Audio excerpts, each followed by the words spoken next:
हेर्नु है साथी, म अहिले कता छु है। म त पहाडको डाँडातिर छु।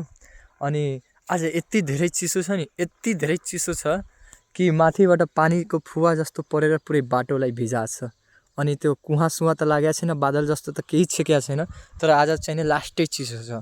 अनि मलाई कबारबाट 2 घन्टा भइसक्यो हिँडेको, अनि मेरो अहिलेसम्म बोनी भएको छैन, बोनी नि भएको छैन। मेरो बसन्ती, मेरो प्यारो साइकल अहिलेसम्म खालीको नि खाली छ।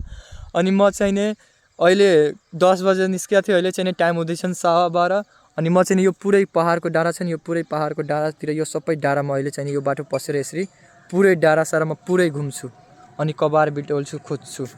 अनि यति धेरै चिसोमा छ नि साथी, म हिँडिरहेको छु।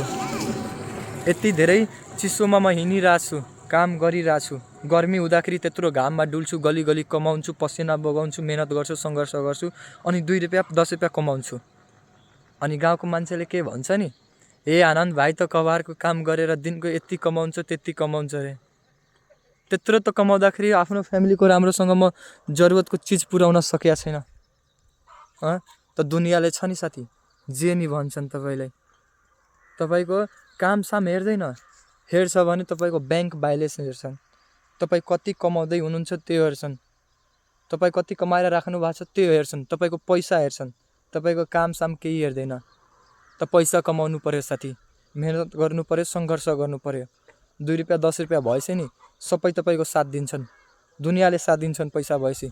अनि त्यही पैसा नहुँदाखेरि तपाईँको कोही साथ दिँदैन, तपाईँले एक्लै छोडिदिन्छन्। त पैसा कमाउनु, मेहनत गर्नु, सङ्घर्ष गर्नु, म जहिले नि भनिरहेको छु अनि अहिले नि भन्दैछु, काम गर्नु, काम।